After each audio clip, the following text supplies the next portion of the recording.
मैं ये मुझे याद आया कि शराज साहब ने वो बल्दियाती इलेक्शन के बारे में दूसरा आज़ाद, आप जब सदर पीटीआई थे कुछ दिनों पहले की बात है, आपने पीटीआई के मंशूर में आज़ाद कश्मीर में 30 साल से बल्दियाती इंतखाबात नहीं हुए, आपने शामिल करवाया था इसको। ये क्या गारंटी है कि 3 महीने चले गए हैं, अगले 3 महीनों में आज़ाद कश्मीर में बल्दियाती इंतखाबात होंगे? इस हवाले ये हमारे मंशूर में भी था, मेरा वादा भी है और मैंने अपनी कैबिनेट से कहा है और कैबिनेट में ये इजलास हो गया है और उसमें बल्दियाती इलेक्शन की तैयारी हो रही है। और जब हम ये कहते हैं कि इक़्तिदार निचली सतह तक जाना चाहिए तो फिर उसके लिए बल्दियाती इलेक्शन का होना बड़ा जरूरी है और वो इंशाल्लाह हम करेंगे। और मुझे यकीन है कि बहुत जल्द, तो मैंने जब ओथ लिया था तो मैंने 3 ही बातें कही थी, बल्कि मैंने वो पहले कहा लेकिन अब मैं फिर आज़ाद कश्मीर के मामला पर नहीं आ सका। एक तो कश्मीर की आज़ादी थी और उसको मसला कश्मीर को जाराना अंदाज में बैन अवी फोरम पर उठाना था।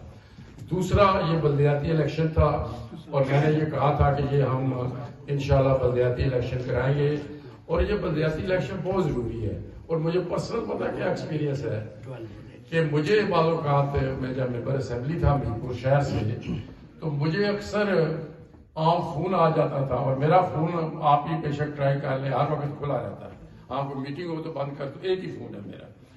तो वो मेरे कॉन्स्टिट्यूएंट सबके पास है, तकरीबन पूरे बरतानिया के पास भी है।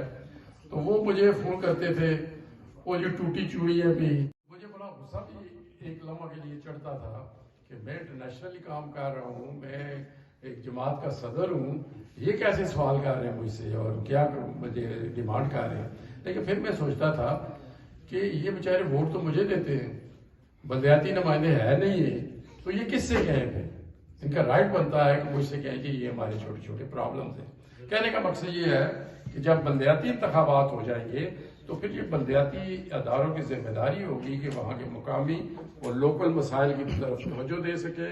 और हम जो मेंबरान असेंबली हैं या मैं प्रेसिडेंट हूँ, हम जो बड़े काम है कश्मीर के हैं, आज़ाद कश्मीर को इक़्तिसादी तौर पर मजबूत करना है, हमारे और बड़े बड़े मसाइल हैं आज़ाद कश्मीर में, ताकि हम उनको हल करने के लिए कोई पॉलिसी बना सकें। तीसरी बात मैंने की थी एहतसाब के बारे में कि हम आज़ाद कश्मीर में एहतसाबी अमल वो बनाएंगे। और मैं सिर्फ आपकी, चूँकि आप माशाल्लाह बड़े बाशऊर लोग हैं लूटन में, कि मैंने जब मैं वज़ीर आज़म था तो मैंने एहतसाब एक्ट मैंने पास करवाया था।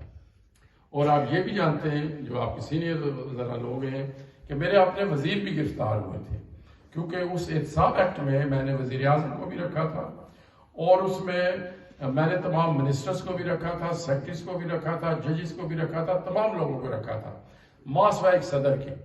चूँकि सदर उस वक्त गाजी मिल्लत सरदार मोहम्मद इब्राहिम खान साहब थे, बड़े एक काबिल एहतराम शख्सियत हैं, उन पर कभी ऐसी कोई बात भी नहीं थी। तो मैंने कहा ये ना हो कि फिर इस किस्म की दरखास्तें उनके खिलाफ आती रहें और वो रोज़ एहतसाब वो जज के सामने पेश होते रहे। एक उनको छोड़ा था, लेकिन उसका फायदा मुझे वो ये हो गया, अब मैं सदर हूँ, अब मुझे कोई नहीं बुलाएगा, चाहे थोड़ी बहुत करप्शन कर भी ले।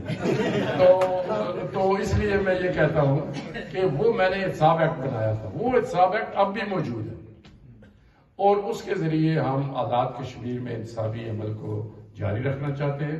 उसकी सिर्फ 2 चीज़ों पे मैंने अपनी हुकूमत और अपनी कैबिनेट से कहा कि वो उस पर वो नज़र रखे। एक तो एहतसाब अपनी जगह, लेकिन उससे इंतकाम की बू नहीं आनी चाहिए सब।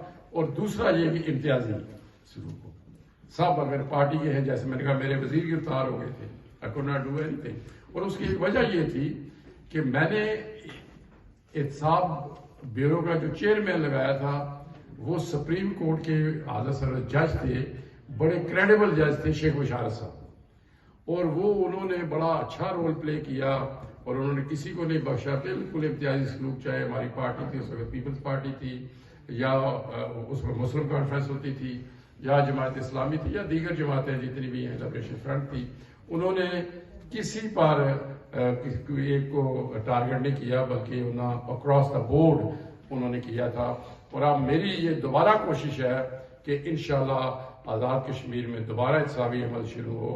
اور میں نے وہاں کی جو ہماری گورنمنٹ ہے، کیبنٹ ہے، میں نے کہا ہے، اور بلکہ میں نے یہ بھی کہا ہے کہ آپ بھی کریں اور میں بھی بینگ اے پریزیڈنٹ جہاں جہاں دیکھوں گا خرابی ہو رہی ہے میں خود بھی آواز بلند کرتا رہوں گا تاکہ لوگوں کو یہ تسلی ہو سکے کہ احتسابی عمل شروع ہو چکا ہے.